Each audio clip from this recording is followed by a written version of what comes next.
저는 올해 58입니다. 윤정이라고 해요. 결혼한 지 벌써 30년이 흘렀네요.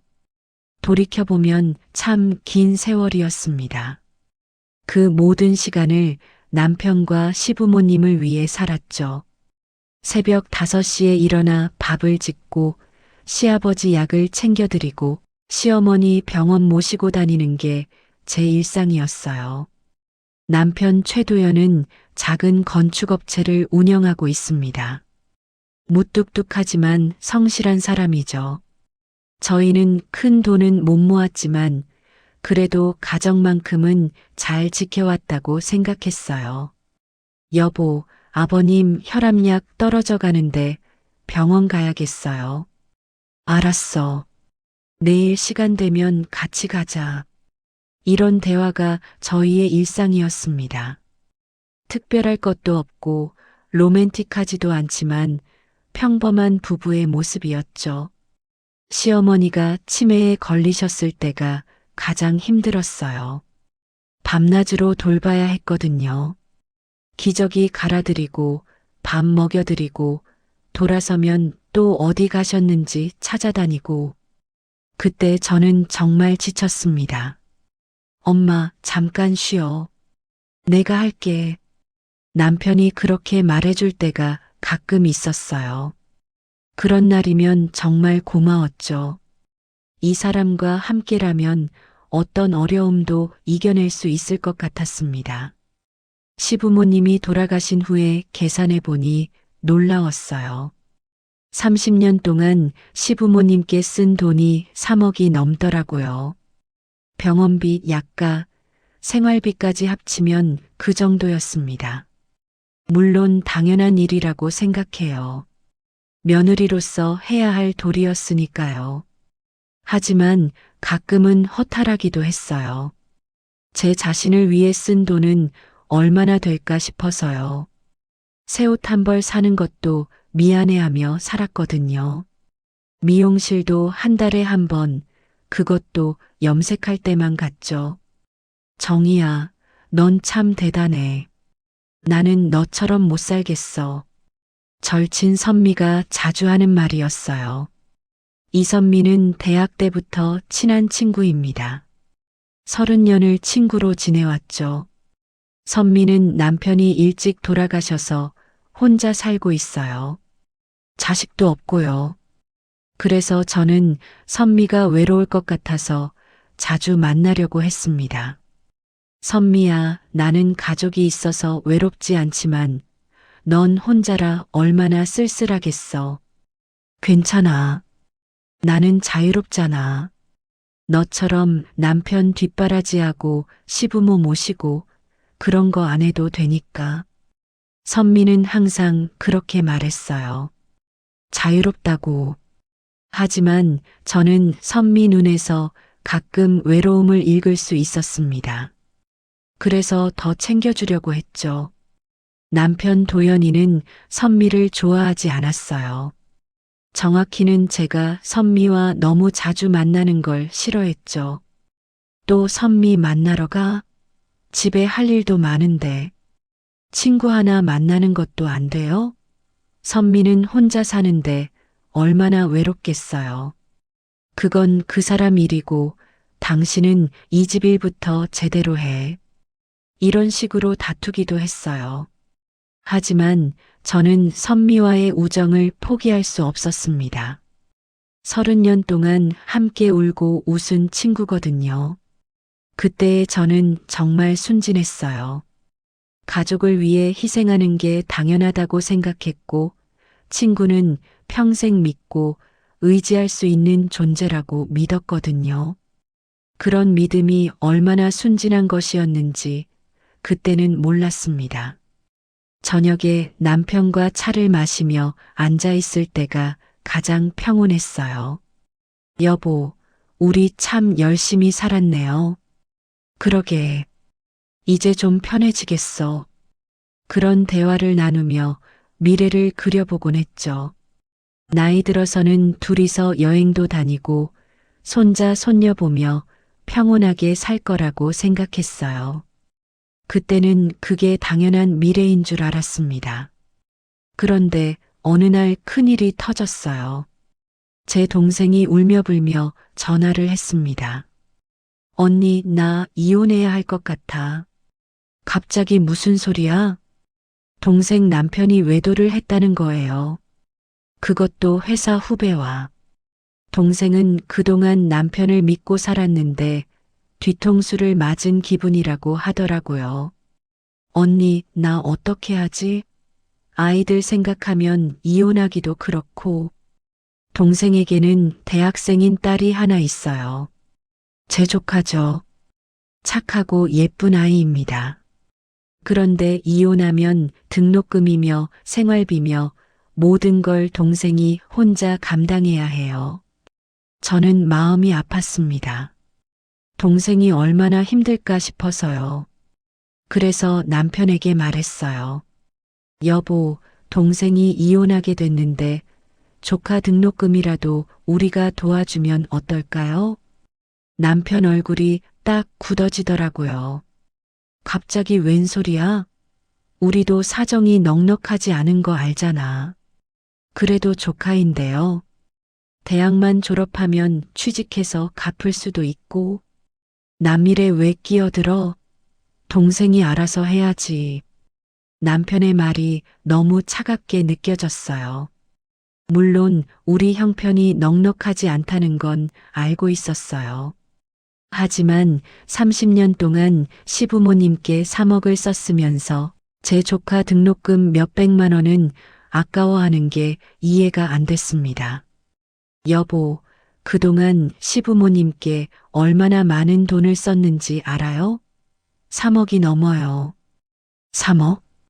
그걸 왜 이제 와서 생색내? 당연한 일한 거 가지고 생색을 낸다고요?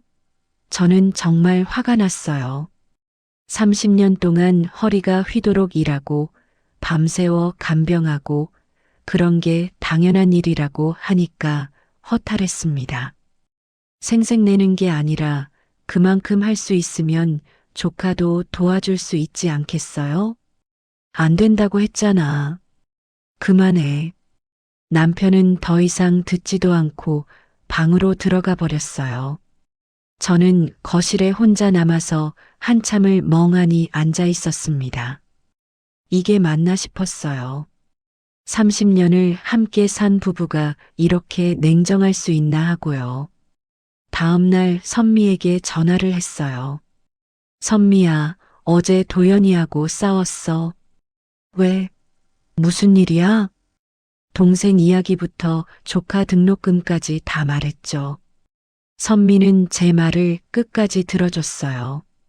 정희야, 내 마음은 이해하겠지만 도연이 말도 일리가 있어. 내가 왜 도연이 편을 들어? 편을 드는 게 아니라 현실적으로 생각해봐. 너희도 노후 준비해야 하고 갑자기 몇백만 원씩 나가면 부담되잖아. 선미의 말을 듣고 있는데 뭔가 이상했어요. 평소 같으면 제 편에서 남편을 욕했을 텐데 이번엔 남편을 두둔하더라고요. 그래도 혈육인데 혈육이라고 해서 무조건 도와야 하는 건 아니야. 각자 알아서 살아야지. 선미의 말이 너무 차갑게 들렸어요. 언제부터 선미가 이렇게 냉정한 사람이었나 싶었습니다. 동생은 결국 이혼을 했어요. 조카는 아르바이트를 하면서 학교를 다니기로 했고요. 저는 몰래 용돈을 주려고 했지만 조카가 거절했어요. 이모, 괜찮아요. 제가 알아서 할게요. 그 말을 들으니 더 마음이 아팠습니다. 20살 아이가 이런 말을 해야 하다니. 그날 밤 남편과 나란히 누워 있는데 갑자기 남편이 정말 모르는 사람처럼 느껴졌어요. 30년을 함께 살았는데도 말이에요. 가족보다 돈이 더 소중한 사람이구나 싶었습니다. 여보, 자고 있어요? 응. 우리가 언제부터 이렇게 됐을까요? 남편은 대답하지 않았어요. 그냥 잠든 척 했죠. 저는 천장을 보며 새벽까지 잠을 이루지 못했습니다. 그때부터 뭔가 달라지기 시작했어요. 남편과 대화가 줄어들고 선미와 만나도 예전 같지 않았어요. 제가 예민해진 건지 아니면 정말 분위기가 달라진 건지 확신할 수 없었습니다. 하지만 분명한 건 그날 이후로 저는 남편을 예전처럼 믿을 수 없게 됐다는 거예요. 30년 동안 쌓아온 신뢰에 금이 가기 시작했습니다. 동생 일로 마음이 상해 있을 때 선미가 자주 연락을 했어요. 정희야, 너무 스트레스 받지 마. 나오자 차나 한잔 하면서 이야기해. 선미와 만나면 항상 같은 카페에 갔어요. 집 근처에 있는 조용한 곳이었죠. 그곳에서 선미는 제 이야기를 들어주곤 했어요. 정희야, 넌 정말 대단해. 그동안 얼마나 힘들었을까. 선미야, 나 요즘 도연이가 왜 이렇게 변한 것 같지?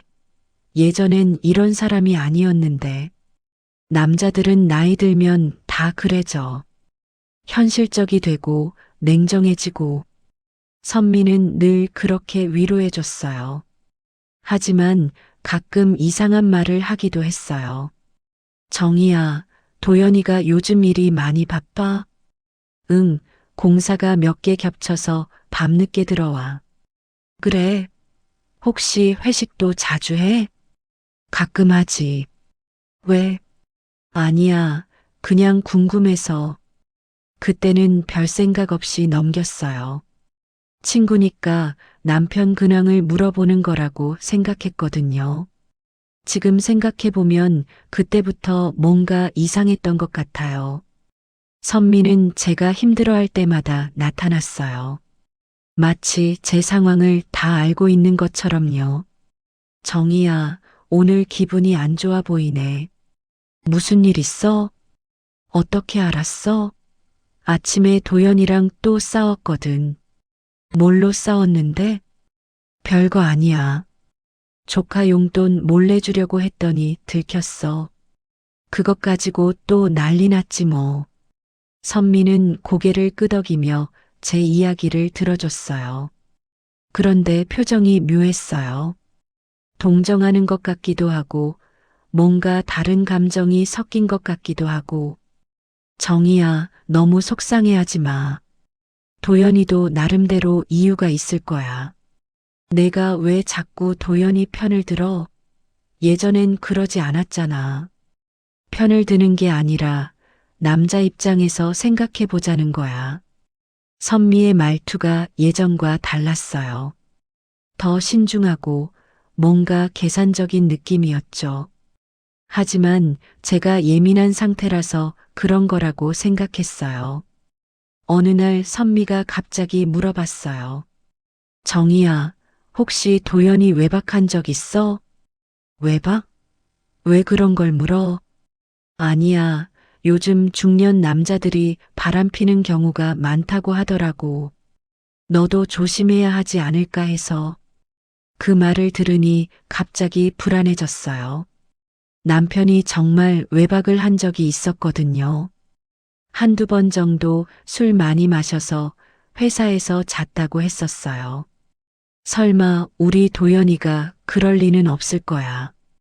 그래도 한번 확인해 보는 게 좋지 않을까? 여자의 직감이라는 게 있잖아. 선미는 자꾸 제게 의심하라고 부추겼어요. 남편 휴대폰을 확인해 보라고 하고 늦게 들어오는 나를 체크해 보라고 하고. 선미야, 그런 건 하기 싫어. 믿지 못할 거면 같이 살 이유가 없잖아. 정희야, 너무 순진해. 세상엔 나쁜 남자가 정말 많다고. 그런 대화를 나누고 나면 집에 돌아가서도 계속 신경이 쓰였어요. 남편이 늦게 들어오면 술 냄새를 맡아보고 휴대폰에 모르는 번호가 있나 슬쩍 보기도 했죠. 하지만 특별한 건 발견할 수 없었어요. 남편은 여전히 무뚝뚝했지만 바람을 필 만한 사람은 아니었거든요. 그래서 선미의 말을 그냥 친구의 걱정으로 받아들였습니다. 지금 생각해보면 그때 선미가 왜 그런 말을 했는지 알 것 같아요. 저희 부부 사이를 이간질 시키려고 했던 거겠죠. 제가 남편을 의심하게 만들어서 부부 관계를 악화시키려고. 남편과의 관계가 점점 소원해지고 있었어요. 조카 일로 싸운 후부터 대화가 줄었거든요. 그래도 저는 관계를 회복하려고 노력했어요. 여보, 우리 이번 주말에 오랜만에 영화나 볼까요? 바빠. 토요일에 현장 나가야 해. 그럼 일요일엔 어떠세요? 일요일도 현장 점검 있어. 이런 식으로 계속 거절당했어요.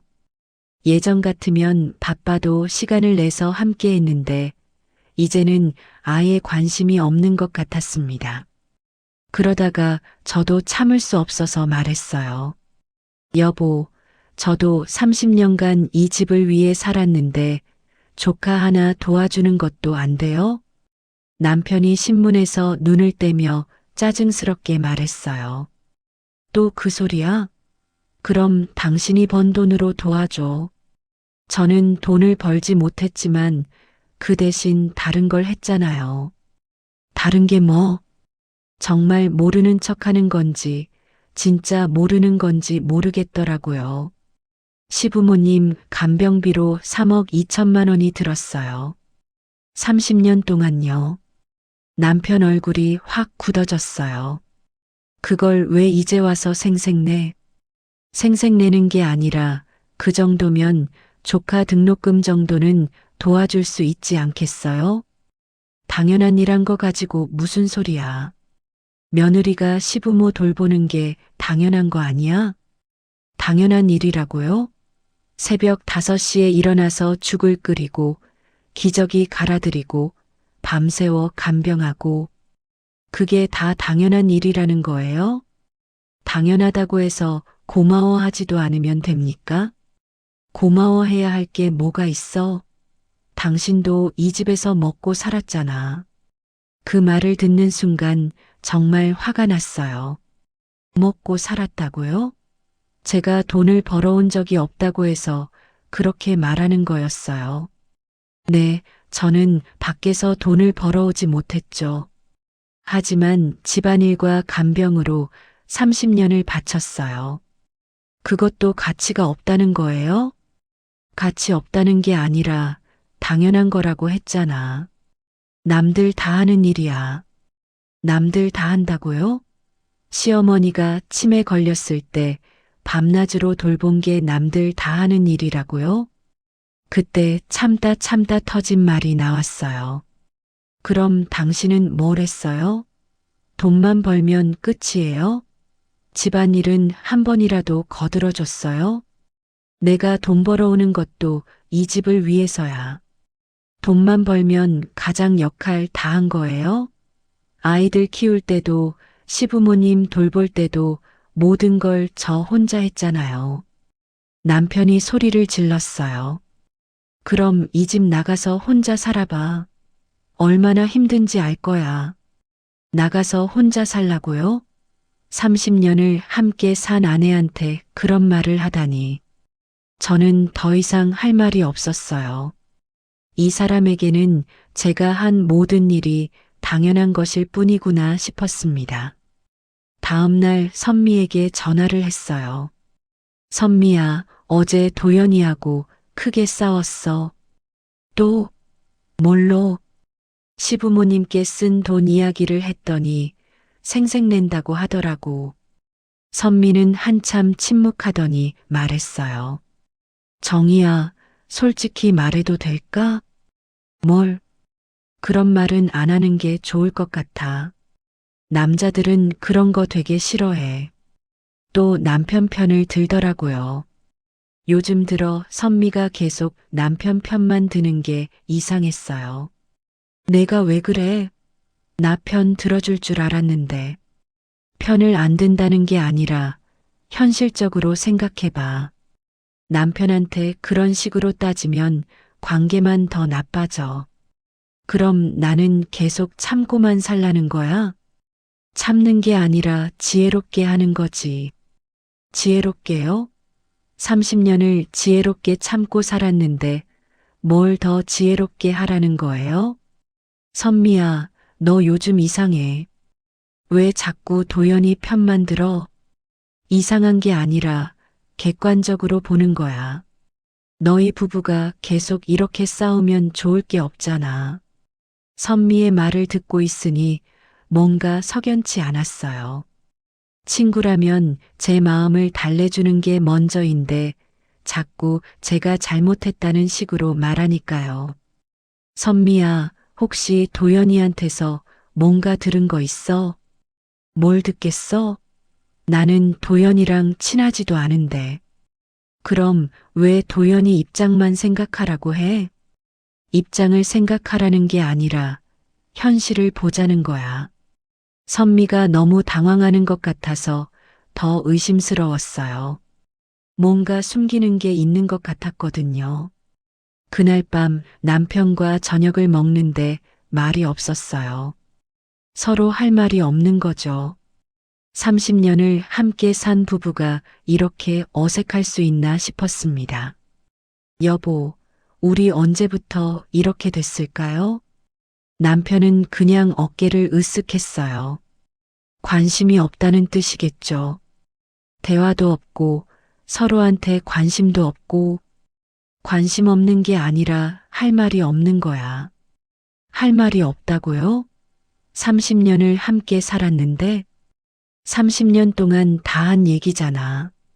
그 말을 듣고 마음이 서늘해졌어요. 다 한 얘기라니. 저와의 대화가 그렇게 지겨웠나 보네요. 그때부터 정말 외로웠어요.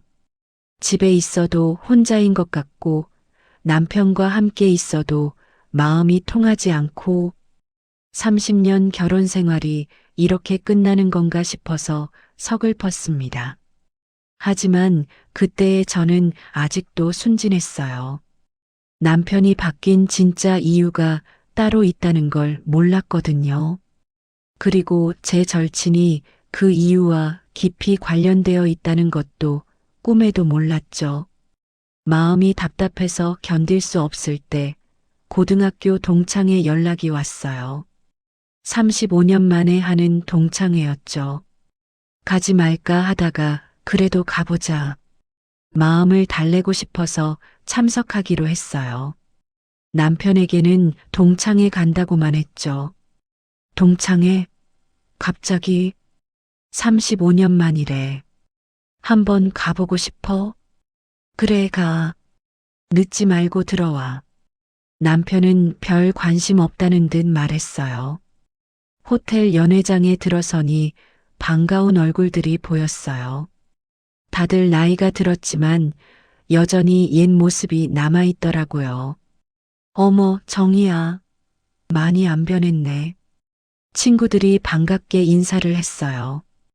오랜만에 제 이름을 부르며 반겨주는 사람들을 보니 기분이 좋아졌어요.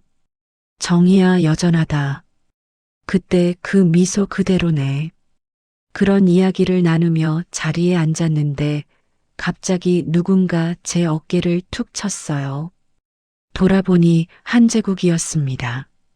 정희야, 나 알아? 한재국. 고등학교 때 제 첫사랑이었어요.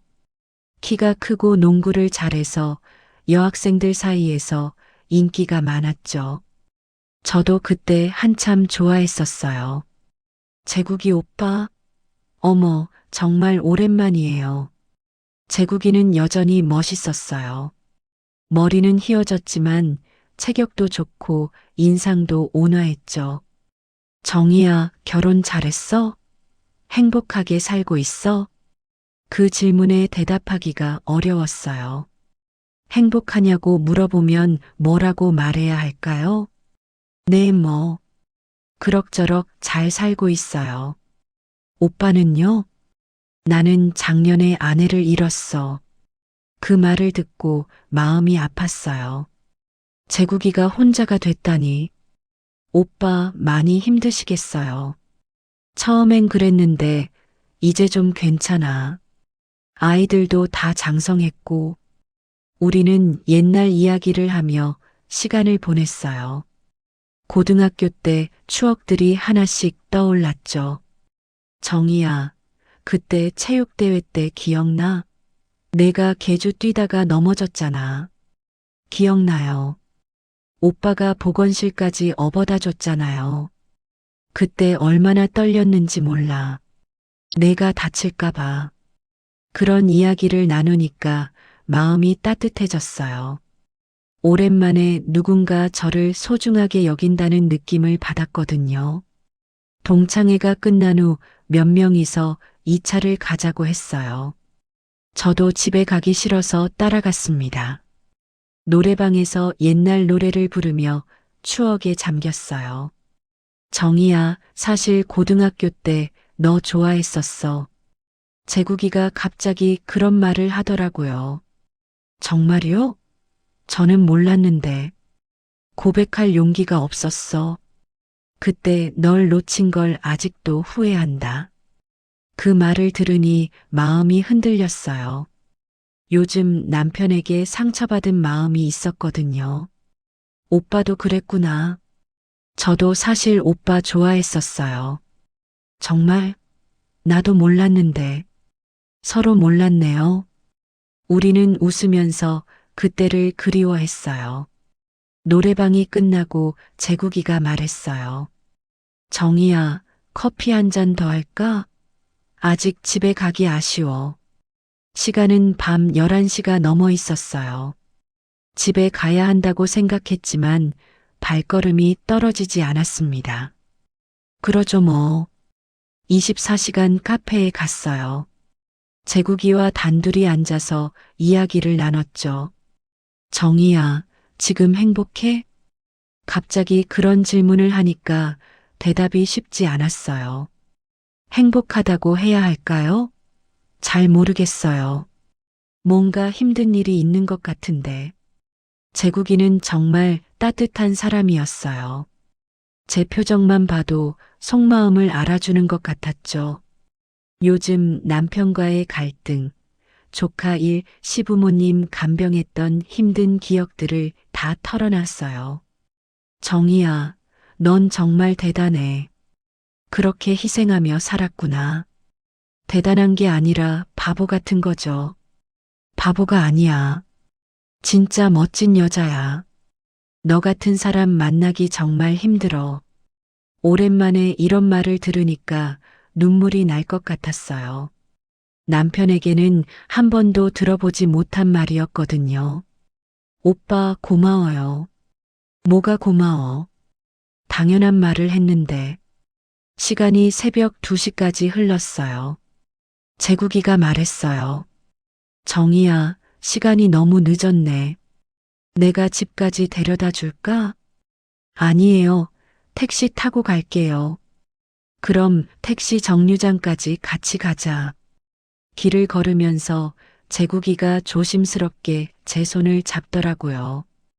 깜짝 놀랐지만 뿌리치지는 못했어요. 너무 오랜만에 느끼는 따뜻함이었거든요. 정희야, 나 혼자 살고 있는데 가끔 만날 수 있을까? 오빠, 친구로서 만나자는 거야.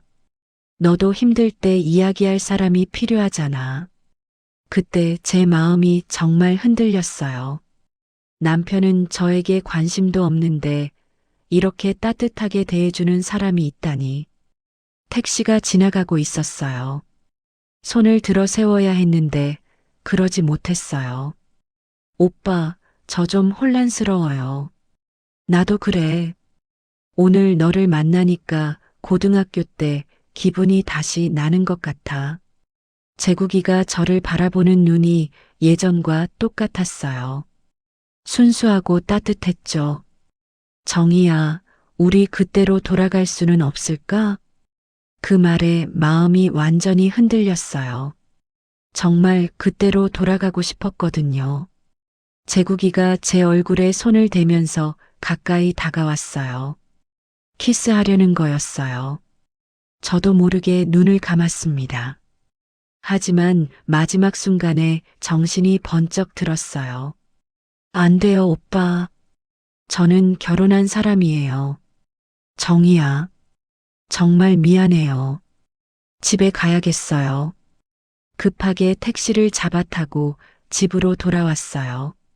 마음은 복잡했지만 다행히 실수는 하지 않았다고 생각했어요. 하지만 그게 끝이 아니었습니다. 누군가 우리를 지켜보고 있었던 거예요. 동창회 다녀온 지 사흘이 지났어요. 재국이에게서 문자가 몇 번 왔지만 답장하지 않았어요. 죄책감이 들었거든요. 그날 오후 남편이 일찍 들어왔어요. 평소보다 2시간이나 빨랐죠. 여보, 오늘 일찍 오셨네요. 남편 표정이 이상했어요. 화가 나 있는 것 같기도 하고, 실망한 것 같기도 하고. 정희야, 앉아. 무슨 일인지 몰라서 소파에 앉았어요. 남편이 제 앞에 서서 말했어요. 내가 바람핀 거 다 알아. 순간 머리가 하얘졌어요. 바람을 피웠다고요? 무슨 소리예요? 저는 그런 적 없어요. 없다고? 동창회 갔다가 남자랑 새벽까지 뭐 했어? 동창회 일을 어떻게 알았을까요? 저는 정말 놀랐어요. 재국이 오빠와는 그냥 이야기만 했어요. 옛날 동창이니까. 이야기만? 손잡고 키스하려던 것까지 다 봤다고 하던데? 누가 봤다는 거죠? 저는 정말 당황했어요. 여보, 정말 아무 일도 없었어요. 마지막에 제가 거절했잖아요. 거절했다고? 거기까지 간 게 바람이지 뭐야. 남편이 이렇게 화내는 걸 처음 봤어요. 30년 결혼 생활에서 가장 화난 모습이었죠. 여보, 제 말 좀 들어봐요. 정말 아무 일도 없었어요. 다 봤다고 했잖아. 모텔 앞까지 갔다면서? 모텔 앞까지 갔다고요? 그런 적 없는데. 우리는 카페에서 나와서 택시 정류장까지만 갔어요. 모텔은 무슨 모텔이에요? 우리는 카페에서 이야기하고 택시 탔어요. 거짓말하지 마. 다 증거가 있어. 남편이 휴대폰을 보여줬어요. 문자 메시지가 와 있었는데 제가 재국이와 모텔 근처에서 포옹하고 있는 사진이었어요. 이게 뭐야? 이것도 아무것도 아니라고 할 거야? 사진을 보니 정말 충격이었어요. 분명히 재국이와 저였는데 모텔 앞에서 포옹하고 있는 모습이었거든요. 하지만 저는 그런 적이 없어요. 분명히 택시 정류장에서 헤어졌는데. 여보, 이 사진 이상해요. 저는 모텔 간 적 없어요. 그럼 이 사진이 가짜라는 거야? 가짜가 아니라. 잘 모르겠어요. 하지만 저는 정말 그런 적 없어요. 남편은 더 이상 제 말을 듣지 않았어요. 정희야, 이혼하자. 이혼? 갑자기 왜 이혼을? 30년 함께 산 부인이 바람을 피는데 어떻게 같이 살아? 저는 정말 억울했어요. 바람을 피운 게 아닌데 누명을 쓴 기분이었죠. 여보, 제발 제 말 좀 믿어줘요. 정말 아무 일도 없었어요. 안 믿어. 증거가 있는데 뭘 믿어. 그 사진을 누가 찍어서 보낸 걸까요? 그리고 왜 모텔 앞에서 포옹하는 것처럼 보이는 걸까요? 여보, 누가 이 사진을 보냈어요? 그건 중요하지 않아. 중요한 건 내가 바람을 폈다는 거야. 남편은 정말 단호했어요. 제 말은 한마디도 믿지 않았죠.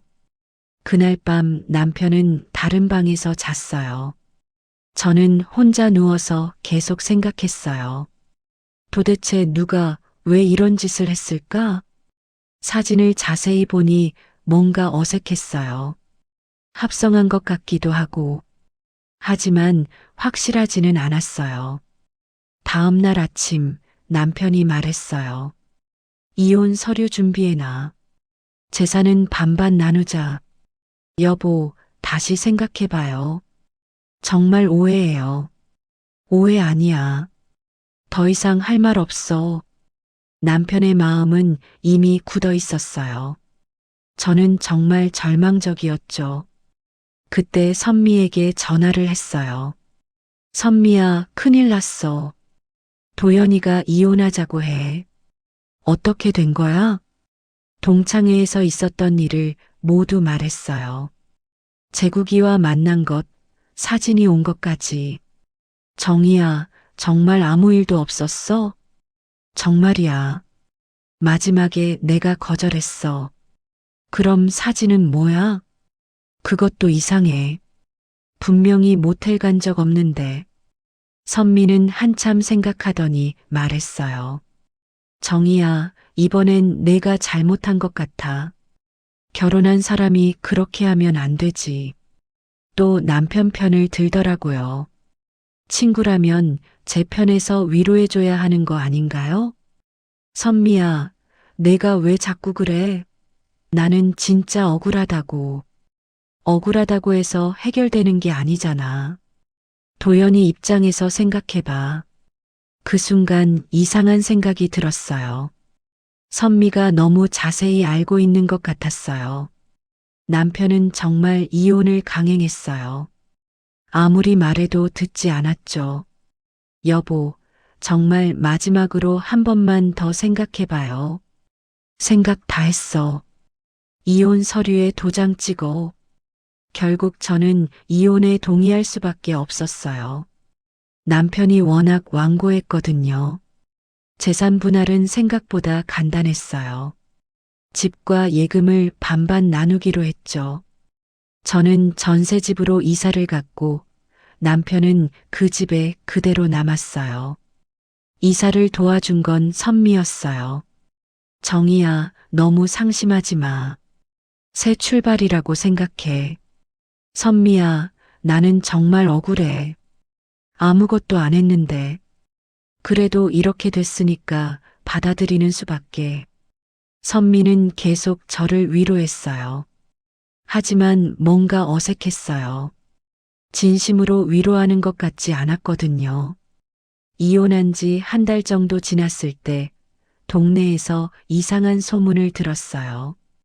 도연 씨가 요즘 누구랑 다닌다던데? 정말요? 누구랑요? 글쎄요, 자세히는 모르겠는데 여자분이 있다고 하더라고요. 그 말을 들으니 마음이 복잡했어요. 이혼한 지 한 달밖에 안 됐는데 벌써 다른 여자가 있다고? 혹시 어떤 분인지 아세요? 아니요, 자세히는 모르겠어요. 그냥 소문으로 들었어요. 집에 와서 계속 생각했어요. 남편이 정말 다른 여자와 만나고 있는 걸까?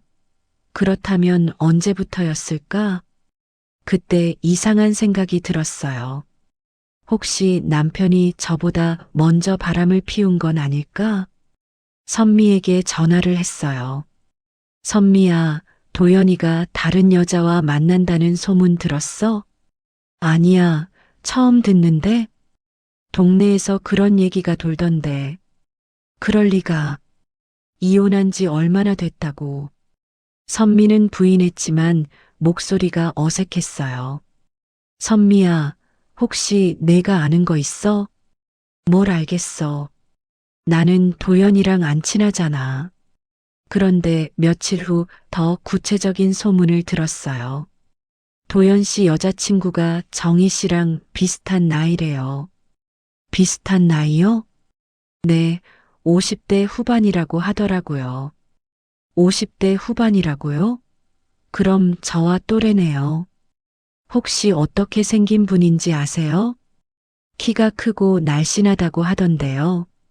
머리도 파마했고, 그 말을 듣는 순간 식은땀이 났어요. 키가 크고 날씬하고 파마머리라고? 그건 선미 얘기 같았거든요. 혹시 이름은 못 들으셨어요? 이름까지는 모르겠어요. 집에 와서 계속 생각했어요. 설마 선미일까? 그럴 리가 없어. 선미는 제 절친이야. 하지만 최근 선미의 행동을 돌이켜보니 이상한 점이 많았어요.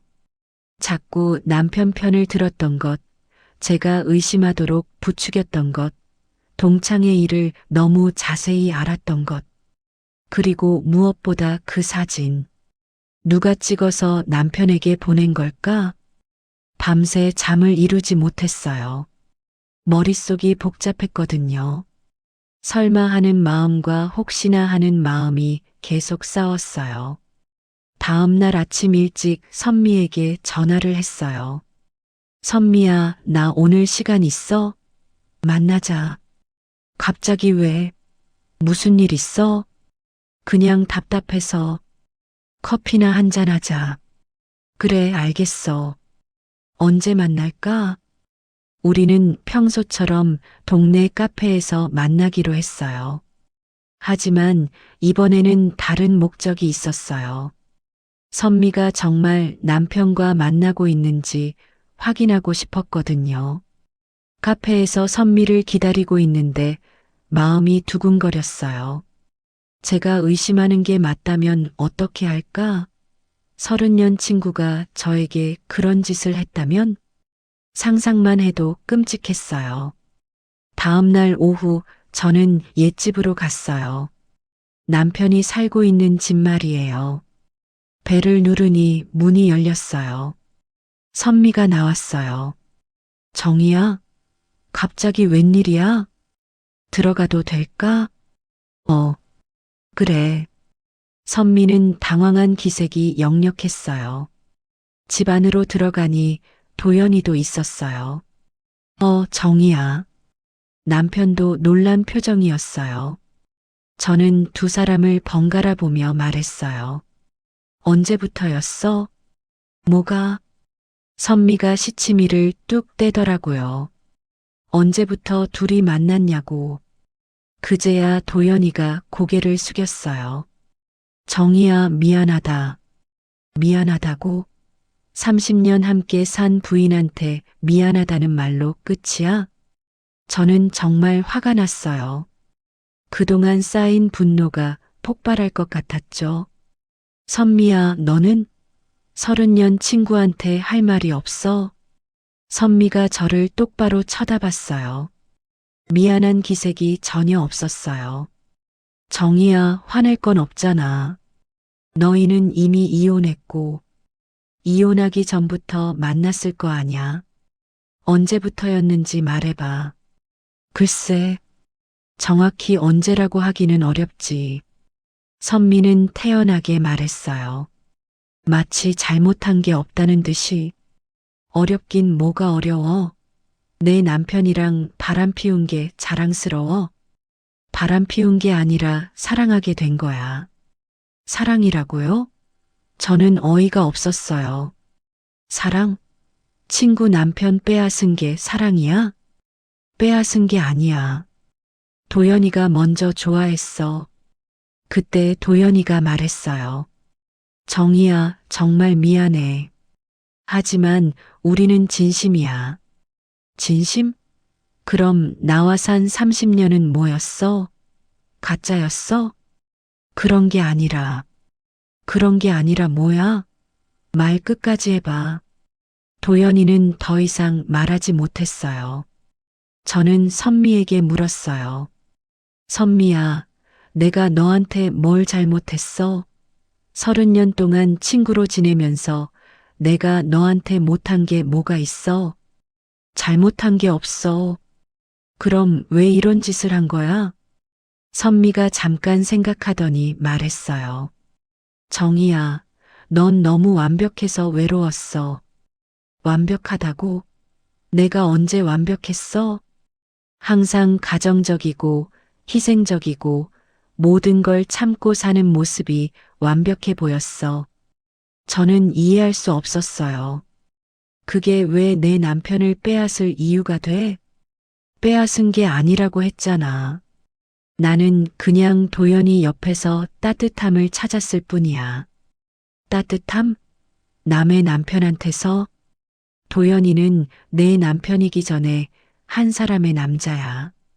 그 남자가 나를 선택한 거고 선미의 말이 너무 뻔뻔했어요. 죄책감이 전혀 없어 보였거든요. 선미야, 그동안 나한테 위로한다면서 사실은 내 남편과 만나고 있었던 거지? 그래도 너한테 위로는 진심이었어. 진심? 내 남편 빼앗을 계획 세우면서 계획이 아니라 자연스럽게 된 거야. 자연스럽다고요? 제 인생을 망쳐놓고 자연스럽다고 하다니. 그럼 동창의 사진은 그것도 자연스럽게 된 거야? 선미와 도연이가 서로 눈을 마주쳤어요. 그건 뭐야? 누가 찍어서 도연이한테 보낸 거야? 정희야, 그건 중요하지 않아. 중요하지 않다고? 나는 그 때문에 이혼당했는데? 선미가 한숨을 쉬더니 말했어요. 정희야, 어차피 우리는 이미 사랑하고 있었어. 그 사진이 없어도 언젠가는 이렇게 됐을 거야. 그럼 나는 바보처럼 속고 살라고? 속인 게 아니야. 그냥 때가 온 거야. 때가 왔다고요? 저는 정말 황당했어요. 도연이가 말했어요. 정희야, 우리가 잘못했어. 하지만 이제 와서 어쩔 수 없잖아. 어쩔 수 없다고? 그럼 나는 어떡하라고? 너도 새로운 시작을 해. 새로운 시작이라고요? 58살에 혼자서 어떻게 새로운 시작을 하라는 거예요? 저는 더 이상 할 말이 없었어요. 이 두 사람은 전혀 반성하지 않고 있었거든요. 좋아. 잘 살아봐. 하지만 언젠가는 후회할 거야. 후회 안 해. 우리는 진심이거든. 선미는 끝까지 당당했어요. 저는 집을 나섰어요. 뒤돌아보지 않고 걸어 나왔죠. 길을 걸으면서 눈물이 났어요. 30년 결혼 생활과 30년 우정이 하루아침에 끝난 기분이었어요. 하지만 동시에 후련하기도 했어요. 이제 모든 진실을 알았으니까요. 그들이 얼마나 치밀하게 계획했는지, 저를 얼마나 우롱했는지 다 알게 됐죠. 이제 정말 새로운 시작을 해야겠다고 생각했어요. 그날 밤 집에 와서 거울을 봤어요. 한 달 사이에 많이 늙은 것 같았어요. 하지만 눈빛은 예전보다 또렷했어요. 이제 정말 끝났구나. 혼자서 중얼거렸어요. 30년 결혼 생활, 30년 우정이 모두 끝난 거죠. 처음엔 분노했어요. 어떻게 이럴 수 있냐고, 너무 배신감이 크다고. 하지만 며칠 지나니까 오히려 편해지더라고요. 더 이상 눈치 볼 필요도 없고, 남편 뒷바라지할 필요도 없고, 가짜 친구에게 속을 필요도 없으니까요. 나는 이제 나를 위해 살아야겠어. 그렇게 결심했어요. 가장 먼저 한 일은 조카에게 연락하는 것이었어요. 조카야, 이모야. 이모, 어떻게 지내세요? 응, 잘 지내고 있어. 그런데 등록금은 어떻게 하고 있어? 아르바이트 하면서 천천히 내고 있어요. 이모가 도와줄게. 당당하게 받아. 이모, 괜찮으세요? 응, 이제 이모도 자유로워졌어.